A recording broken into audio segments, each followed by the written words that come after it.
2 years ago, I fell prey to the exact same problem that a lot of people on the internet did, and we fell in love with the Fujifilm X100V.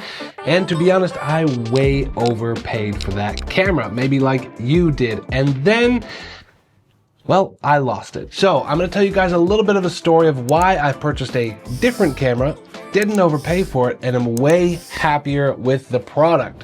When I married my wife, she said I could not buy her a wedding gift.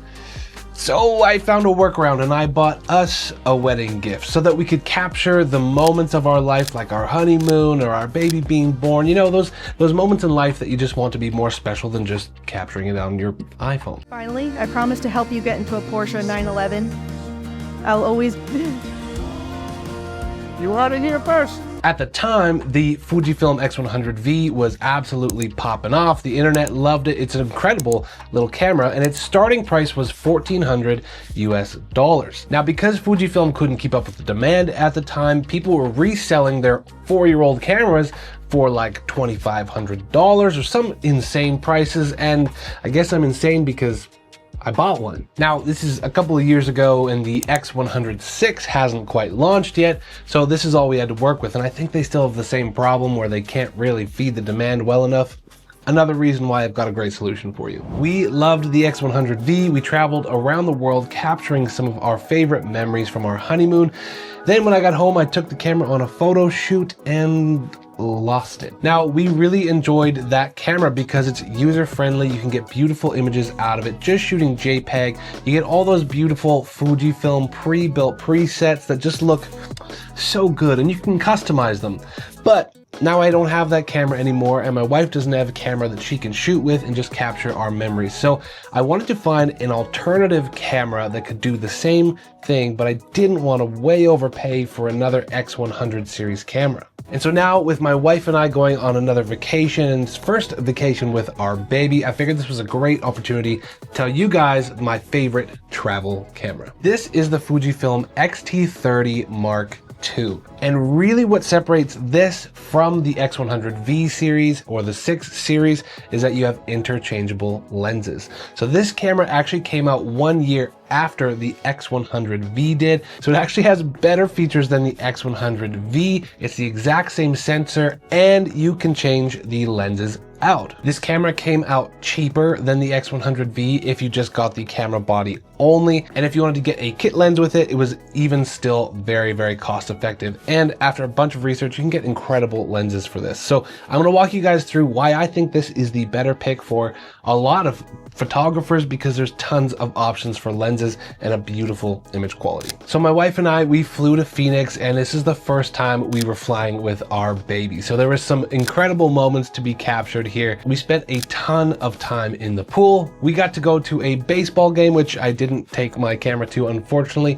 And then we spent a ton of time in the pool and in the Phoenix areas, just spending time with friends and family, and took a lot of candid photos. And this is where this camera excels, is it's just easy to use, easy for anyone to pick up and use, and that's what makes it a ton of fun. So I bought this XT30 Mark II for $1,000 on Facebook Marketplace, Canadian dollars, and it came with the kit lens, the 15-45. And honestly, this kit lens is doing most of what I needed to do. It's versatile and quick for us if we're traveling and moving a lot. This is kind of the lens that we're gonna have on here. It's still small and compact and fits in my wife's purse or in a very small part of my backpack. Doesn't take up a lot of room. Now, compared to the X100V or 6 series, of course you have a bigger lens popping out, but you also have a ton more variety in focal length. Fujifilm cameras are known for some of their built-in presets, which make it really fun for photographers to just pick this up, throw it into JPEG, which is what I use this for, and capture those moments in a beautiful way. You can also preset your own custom presets. There's also an app that I highly recommend you guys look at if you're getting into the Fujifilm lineup, and it's called Fuji X Weekly. People can put their own looks in there, and one that we use a lot is called Reggie's Portrait. Highly recommend. It's a great versatile look that you can use everywhere. Simply put, this camera was purchased so that anyone could pick this up, my wife could pick this up and capture daily moments in the life with our family, with our baby, with our dogs, but also hold up against other professional cameras. And it just does look better than the iPhone. I'm just gonna say it. Yes, iPhone photography is amazing, but the camera just offers so much more.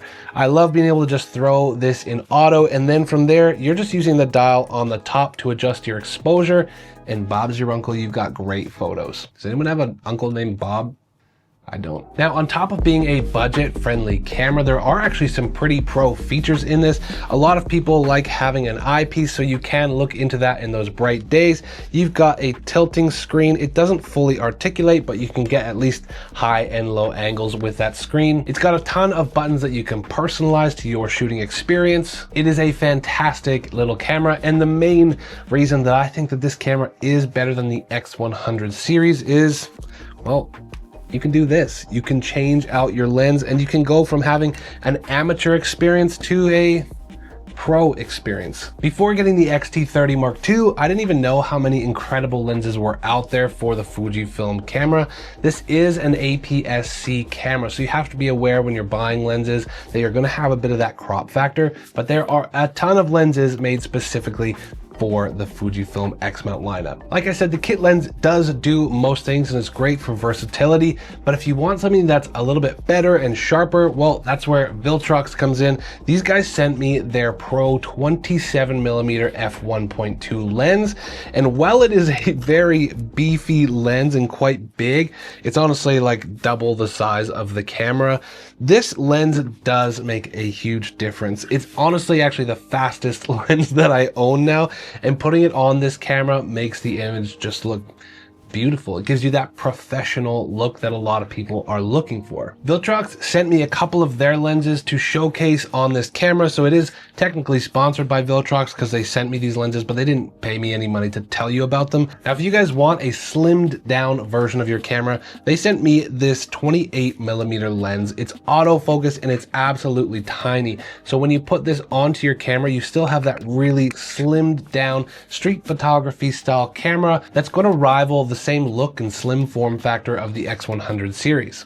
They also sent me their 27mm Pro lineup of lens. This has an aperture of 1.2. It's got a clickable aperture. It's beautifully built in metal construction, and it gets really interesting when you put this lens on. What do I mean by that? Well, when you put this lens on the camera, it really no longer becomes that travel-friendly size that you're hoping that this camera would be, but the image quality really does get fantastic. And while this is the less convenient of the lenses, this is the lens that my wife kept asking me, hey, can we put the big lens back on? Because I want it to look good. Like when you wanted that good shot, she kept asking me to put this lens on instead of these smaller lenses, which are incredible and small and compact and great for travel, but don't quite have the same image quality. On top of these incredible Viltrox lenses, there's a huge lineup of native Fujifilm glass that you guys can check out at a variety of different focal lengths that might suit your photography style better than the X100 series might with just that 35mm lens. Now, while that camera does most jobs extremely well, I love a 35mm lens. This way you have options and you have different focal lengths while having all the same incredible image quality because it's the exact same sensor that's in the X100V. The X106 I think has a different higher megapixel sensor now, but honestly, when I'm shooting with this camera, I'm not even shooting in RAW, we're just shooting JPEGs. We just want to capture the moment just how it is with our already built-in presets. In my opinion, there are a ton of great cameras in the Fujifilm lineup. This one cost me less than half of what the X100 series cameras cost and does a very similar job for photographers that are just looking to capture their vacations, their life, their wife, their child, their dogs, their whatever you want to capture. So hopefully this video saved you a little bit of money if you're looking for that easy on-the-go travel camera. You can pick a lens that suits your life best and go from there. I hope that you guys enjoyed this video. My name is Alex. I love shooting cars and a bunch of stuff and teaching you all about it. So if you guys are interested in hearing more about what I do, you might want to subscribe to the channel. You might like that video there, and I do hope I'll see you guys in the next video. Peace.